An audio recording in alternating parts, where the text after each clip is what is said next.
week's lecture, we will be reviewing Chapter 2. But before we get started, I would like us to go over the 7 significant latitudes. And for the 7 significant latitudes, we'll be looking at the equator at 0 degrees. I'm going to get my drawing symbol. The Tropic of Cancer at 23.5 degrees north, and the Arctic Circle at 66.5 degrees north, and then our North Pole at 90 degrees north. So this is the northern hemisphere, and then below the equator is the southern hemisphere. And we have the Tropic of Capricorn at 23.5 degrees south, the Antarctic Circle at 66.5 degrees south, and the South Pole at 90 degrees south. So again, we will learn that the sun's vertical rays, when I'm saying the vertical rays, this is the 90 degree angle where the sun's rays are most intense, tend to occur are between the tropics, so the Tropic of Capricorn and the Tropic of Cancer.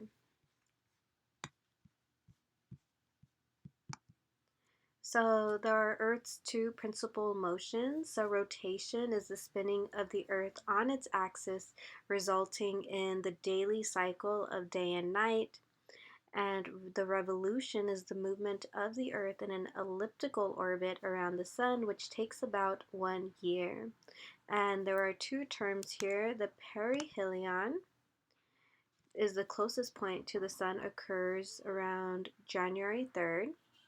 And aphelion is the furthest point from the Sun, which occurs around July 4th.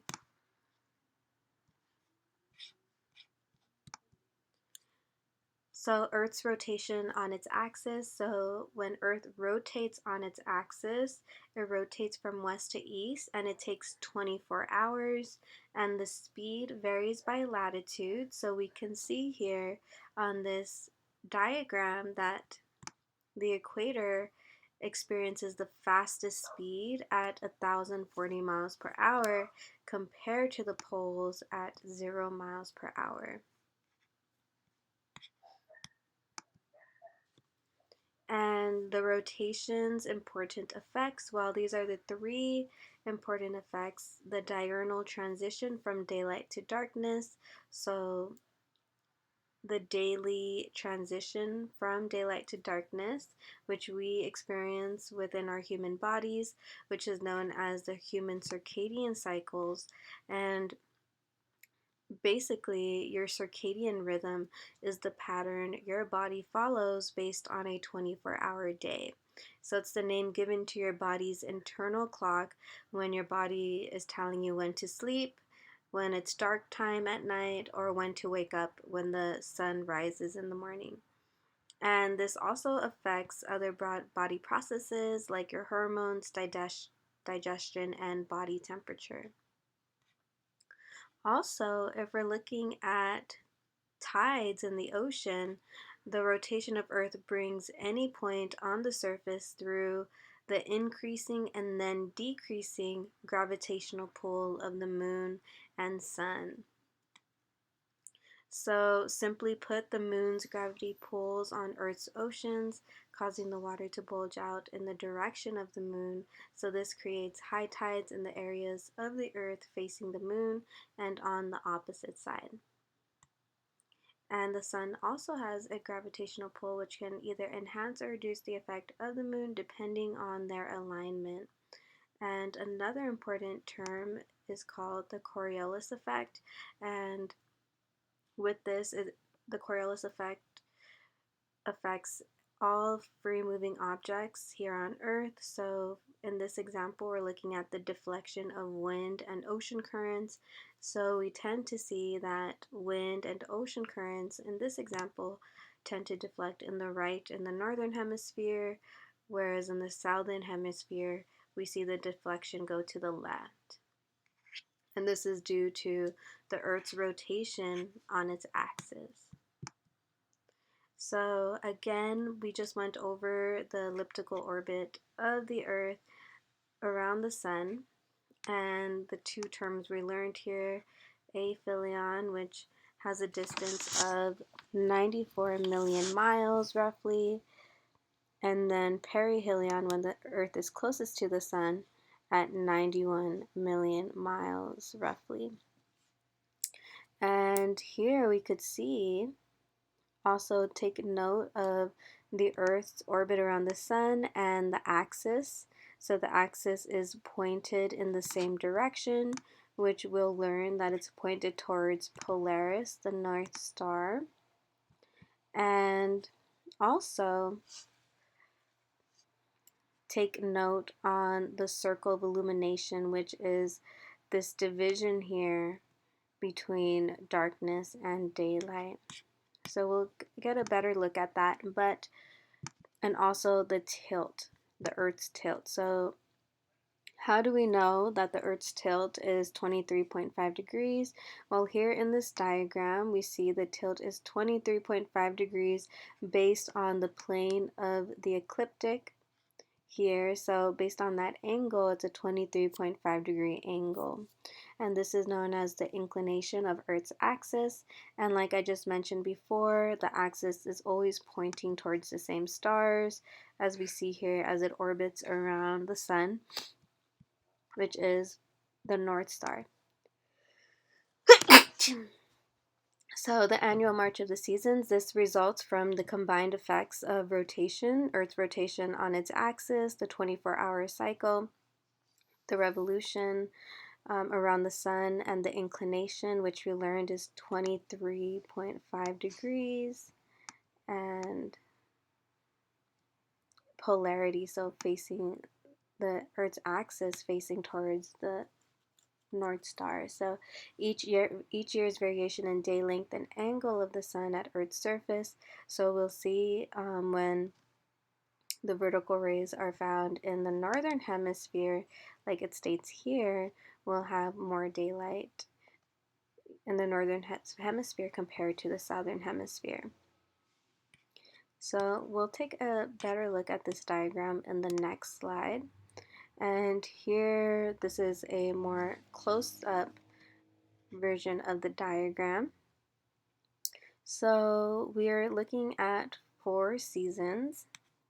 So the first one is known as the June solstice on June 21st, 22nd roughly.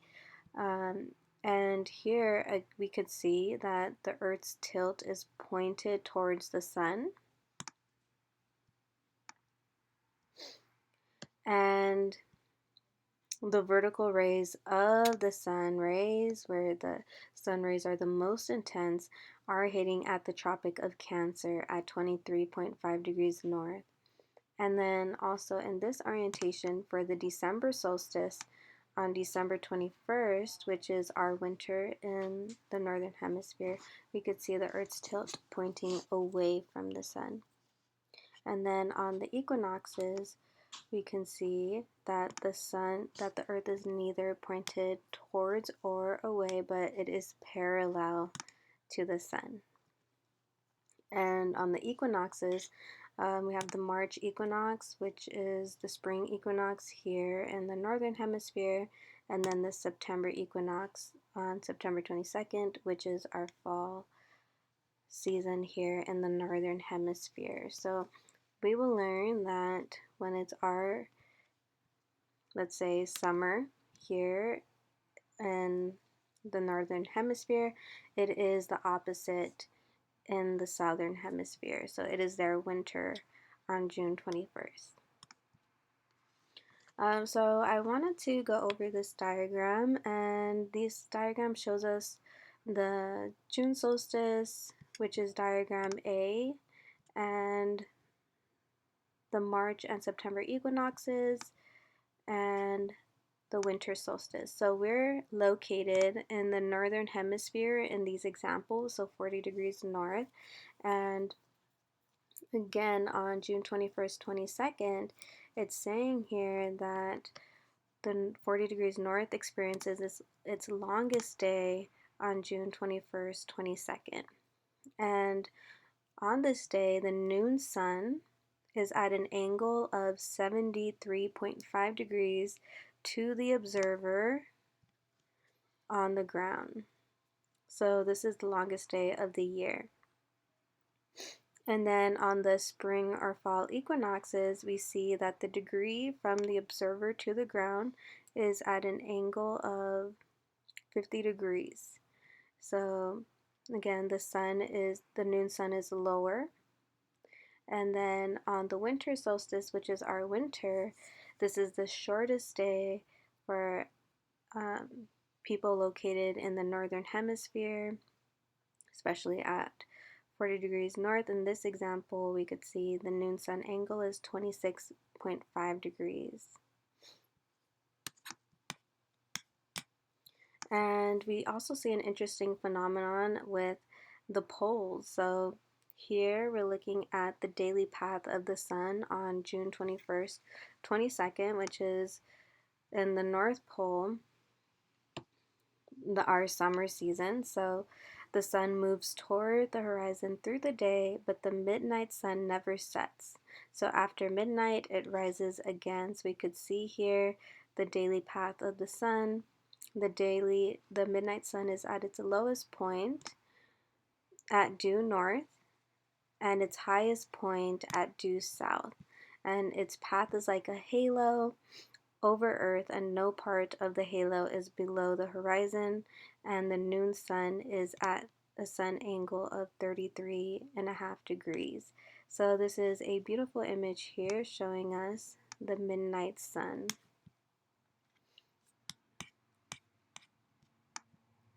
So again, when we're looking at definitions, the declination of the sun, this is the latitude receiving the vertical rays of the sun. So for example, if we're going back to here, the declination of the sun on the June solstice is the Tropic of Cancer at 23.5 degrees north. And the old solar altitude is the sun's height over the horizon, and the length of day varies in the number of daylight hours. Again, we just looked at an example of the longest day being on the June solstice for us in the northern hemisphere, and the shortest day is on the winter solstice or December solstice. So here we have another diagram showing us Earth's orientation, and I mentioned the term circle of illumination, and the circle of illumination is this imaginary line that separates daylight and darkness. So on the June solstice, we can see here at the Arctic Circle, this is where they're experiencing 24 hours of daylight to the poles, and then from the Antarctic Circle to the South Pole, we could see 24 hours of darkness on that day on the June solstice. So 0 hours of sunlight and 24 hours of sunlight, like I just mentioned, and that's due to the circle of illumination right there.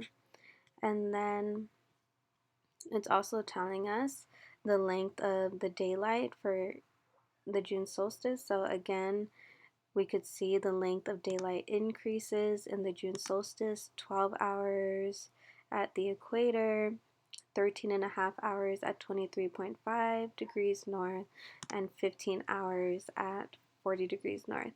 And then we see the daylight decreasing, especially as we go towards the South Pole, to 10 hours of daylight, decreasing to 9 hours at the 40 degrees south. Okay, whereas in the March equinox, which is our spring, we could see the circle of illumination here bisects the Earth, and every location on March 21st, 22nd roughly experiences 12 hours of daylight and darkness. And we see that the same with the September equinox. So for the December solstice, which is our winter here in the northern hemisphere, we could see that from the Arctic Circle to the North Pole, it's experiencing 24 hours of darkness, whereas from the Antarctic Circle to the South Pole, it's experiencing 24 hours of daylight. So it is their summer, while for us here in the northern hemisphere, it is our winter. So as a recap, again, on the June solstice, the North Pole is oriented towards the sun, and the vertical rays strike the Tropic of Cancer at 23.5 degrees north, and the circle of illumination bisects the equator equally, where the equator experiences 12 hours of daylight and darkness, but it impacts the polar circles, where it could either be 24 hours of daylight or 24 hours of darkness. So here, the vertical rays are found in the concentrated in the northern hemisphere, compared to the December solstice, which the vertical rays are hitting at the Tropic of Capricorn at 23.5 degrees south. And this is repeating what we already went over. And for the September equinox, again, the vertical rays are hitting the equator, and the circle of illumination bisects all parallels, and it brings 12 hours of light and dark only on that day. So this means that the sun rays are vertical on the equator when we're referring to equinoxes. And the equinox also means that day and night are equal. So when you go through these PowerPoint slides, you have many diagrams to study from. And here on this graph, it's just reiterating what I've been talking about the season. So latitudes receiving the vertical rays of the sun, again, it's only between the tropics. And we see that here on this graph. So on the y-axis, we have the declination of the sun, which we just went over the definition. It's the latitude receiving the vertical rays. So these latitudes between the Tropic of Cancer to the Tropic of Capricorn receives the vertical rays of the sun. So on the March equinox, again, this is saying the vertical rays are hitting the equator. The declination of the sun is hitting the Tropic of Cancer on the June solstice, and then again hitting the equator at the September equinox, and then the December solstice. And these are our months, so January through December. So we know that the December solstice matches with December. So yes. So this is a great graph because it can tell us roughly where the vertical rays of the sun are hitting today. Today it is Wednesday, September 17th, so we're close to the equinox, September equinox, so roughly the declination of the sun may be hitting currently at 5 degrees north, and it's traveling to the equator as we speak, as the Earth continues orbiting around the sun. Again, the day length, only the equator has constant day lengths, and we see that here with that graph I just went over. The equator has 12 hours of daylight on all the solstices and equinoxes, where variation is least in the tropics and greatest at high latitudes. And the hemisphere patterns are mirror images. So again, tropical latitudes between the Tropic of Cancer and the Tropic of Capricorn are warm due to high sun angles and consistent day length, whereas polar latitudes are consistently cold due to low sun angles, and the mid-latitudes have the greatest seasonal variation, and we here in the United States are found in the mid-latitudes. And you can look at this chart here to help you study on the date of these solstices and equinoxes, the vertical rays of the sun, the length of daylight, and the angle of the noon sun.